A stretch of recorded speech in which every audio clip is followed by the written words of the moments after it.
What is good? What is up? It's Jordan here, Texans Thoughts, and I'm back with another film breakdown. Today, we're showing why Dameon Pierce was a 4th round steal. Now, if you look at his, box score stats or his combine results, you may not think that much of Pierce. But turn on the film and you'll see that he is a diamond in the rough who should be even better in the NFL than he was in college. So, if you guys enjoy, please do hit that like button, subscribe for more content, and comment down below who you want to see the next film breakdown on. This will probably be the last draft pick I do, but comment a free agent you want to learn more about, or a player from last season like Davis Mills, Nico Collins, maybe it's Cam Grugier-Hill, anyone really, that you want to see, how they performed on film and what my thoughts are on them. Alrighty, let's break down the film of Dameon Pierce, because the film don't lie! Pierce was the 7th running back drafted this year at the top of the 4th round, but he has the opportunity and traits to outperform his draft position and some of the running backs taken ahead of him. In a nutshell, Pierce is a violent runner who has the vision to succeed in any run scheme. He has the power and contact balance to gain yards after contact. He is very dependable in pass protection and has untapped potential as a receiver. Pierce may be just an average athlete for NFL standards with mediocre college production, but don't worry, I'll get into that later. Firstly, we've got to start with Pierce's vision and decision making. It doesn't matter how well an offensive line blocks. If the running back can't find the hole or make the right cut, they aren't going to be very successful. Trent Richardson. Well, Pierce has great eyes to read his blockers and defenders' leverage, and has great feel to find the open space. PFF gave him a rushing grade of 93.5, which ranked first among all running backs in FBS in 2021. I bet his smart decision making had a lot to do with this high grade. Pierce can read any type of run concept, which allows him to fit in any scheme imaginable. Florida ran a lot of outside zone, which asked Pierce to read outside in and find the open field. During outside zone, the O-line is going to take a lateral step to the play side and hope to widen out the defense and give the running back lanes to choose. Pierce's aiming point is the outside leg of the right tackle, and he needs to make 2 main reads here to determine where he should run.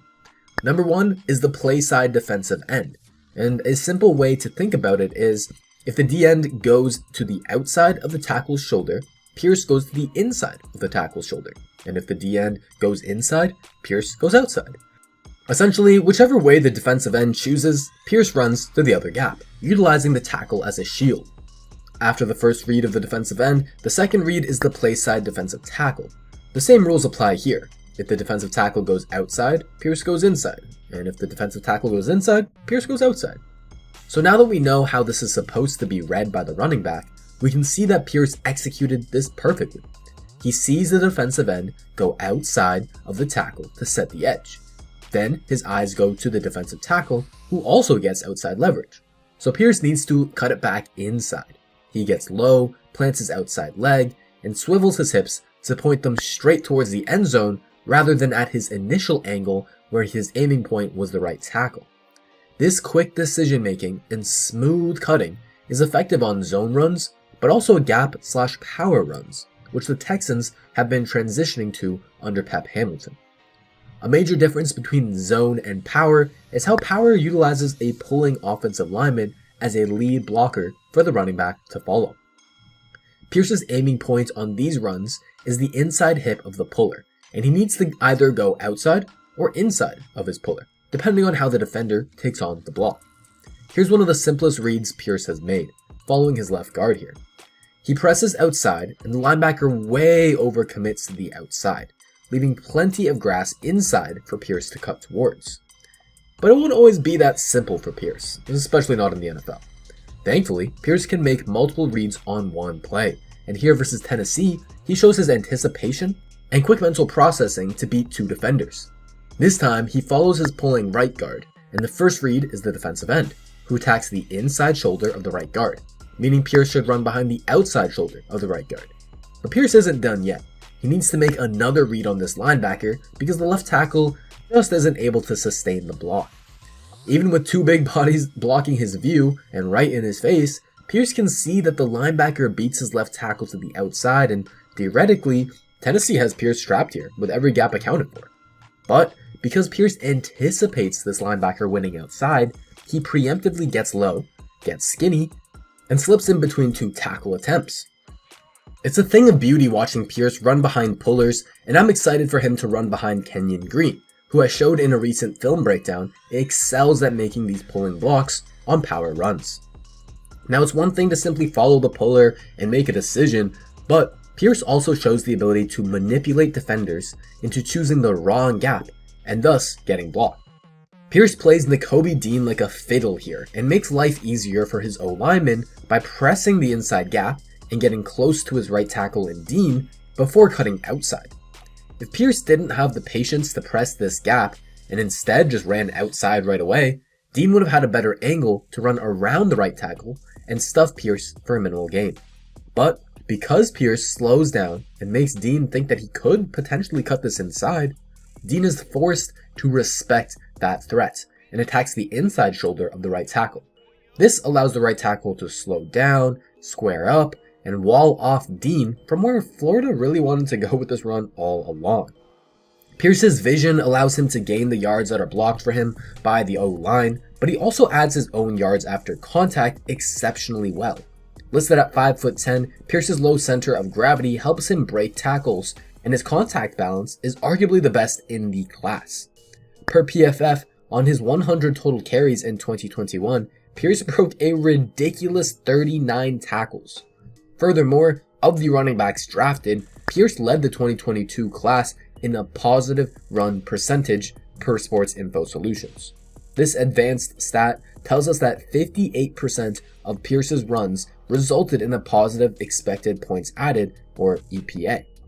All throughout Pierce's film, you'll see that arm tackles don't bring him to the ground. He's got a very good stiff arm, he will regularly fall forward for extra yards, and you need multiple defenders to finally stop the bleeding. Pierce never stops moving his legs, and because of his play strength, competitiveness to fight through contact, and willingness to never give up on a run, he very rarely got tackled behind the line of scrimmage. On top of his bruising running style, Pierce is also pretty shifty, and when he can get out in space, he's good at making defenders miss with a jump cut. Per Graham Barfield, who does a ton of running back tracking and data collection, Pierce forced the second most missed tackles per rush attempt among the 2022 running back class. He knows how to take advantage of poor tackling angles and can make linebackers or defensive backs look silly in space. This allows him to maximize the amount of yards left on the field every single time he touches the ball. Dameon Pierce is bringing bully ball to the Houston Texans, and he can help improve our league worst run game, wear down defenses with his physicality, and put Davis Mills in more advantageous situations, so he's not just constantly in third and long like he often was as a rookie. Pierce is damn near the full package as a runner, with the vision, cutting, and tackle breaking traits that make your jaw drop. I think he can be a good 1-2 punch with Marlon Mack, and he's even got the ability to eventually supplant Rex Burkhead on third down duties. Pierce is an excellent pass protector and used more as a change of pace back for Florida, hence his lower carry numbers, and again, we'll get to that. Florida would often play action fake and ask Pierce to pick up a blitzer.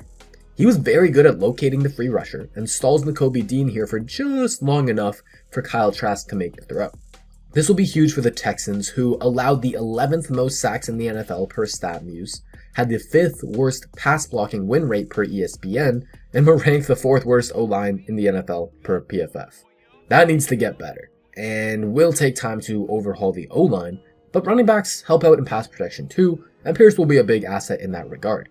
He's not fooled by Tennessee's scheme here, when the linebacker inches towards the line of scrimmage like he is blitzing, but they actually bring the nickel cornerback instead. Pierce is ready for it, squares up to his target, gets low, plays with a wide base, and actually strikes the cornerback first rather than absorbing the blow. Pierce's technique, low center of gravity, and dog mentality make him a quarterback's best friend. In addition to being an asset in pass protection, Pierce has some untapped potential as a receiver. He had just 19 catches for 216 yards and 3 touchdowns in 2021. But volume was the issue, not efficiency. Again, the advanced stats are in Pierce's favor, as his 1.8 yards per route run were 10th best at the running back position, and more importantly, he led all running backs in missed tackles forced per reception, again per Graham Barfield. The rare times Florida would get Pierce involved in the passing game, they would usually send him out into the flats for a dump-off. And Pierce would always make the most of his opportunities, averaging 11.4 yards per reception in 2021. I think he's definitely going to be a solid check-down option in the flat who can make defenders miss in space or just truck defensive backs. Now, he's not a super shifty route runner like in Alvin Kamara or anything, but he can beat defensive ends who drop off in coverage and the occasional linebacker too. What's really encouraging for me to see is that Pierce looks comfortable as a receiver and has dependable hands. On this wheel route out of the backfield, the ball is slightly underthrown so that Pierce isn't led into a big hit from the safety. So Pierce slows down, adjusting to the catch like a wide receiver, and then there's his special contact balance again, adding more yards after contact. So while the box score stats might not amaze you, I think Pierce is plenty capable of being a positive as a third down back. Now, with all of these great things about Pierce being said, you'll notice at the end of this play, he does get tracked down and isn't able to break this for 6. That brings us to Pierce's biggest weakness on the field, which is he's an average athlete for NFL standards. His long speed just isn't overly impressive, and it's not often he beats pursuit angles in the open field against faster defenders. That's just not part of his game.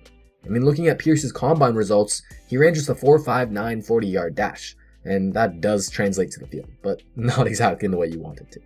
Additionally, his 7.53 3-cone drill puts Pierce in just the 3rd percentile for agility scores.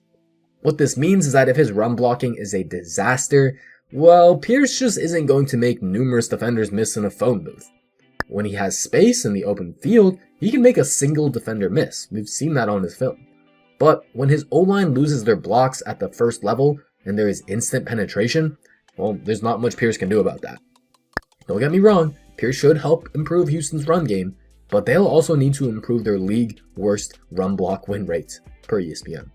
Pierce simply isn't a Saquon Barkley, Christian McCaffrey type of athlete who can consistently make something out of nothing and juke 32 defenders.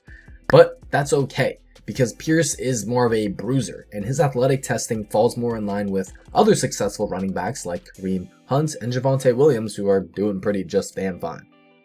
The last thing we need to discuss is Pierce's production. He's only a 2-year starter and never had a 1,000-yard season for Florida. Hell, he never even had more than 600 yards in a season. Just like his receiving production though, the issue is more about a lack of volume and opportunities than poor talent. Pierce has never had more than 106 carries in a season, and for comparison, look at Breece Hall and Kenneth Walker's carries. Over 4 years, Pierce has had half of the carries that Hall had in just 3 years. Now, is this because Pierce is a bad running back? Well, the film and advanced stats don't think he is. Instead, the answer is that Florida's coaching staff simply didn't realize the talent that Pierce was and didn't utilize him nearly enough. Over the years, they haven't utilized wide receivers like Van Jefferson and Kadarius Toney very well either. And I don't think it's a coincidence that Dan Mullen got fired this year after criminally underusing Pierce. If Pierce was given the same opportunities that Breece Hall got, I'm pretty sure we'd be talking about Pierce as a second-round talent instead of someone who was available in the 4th.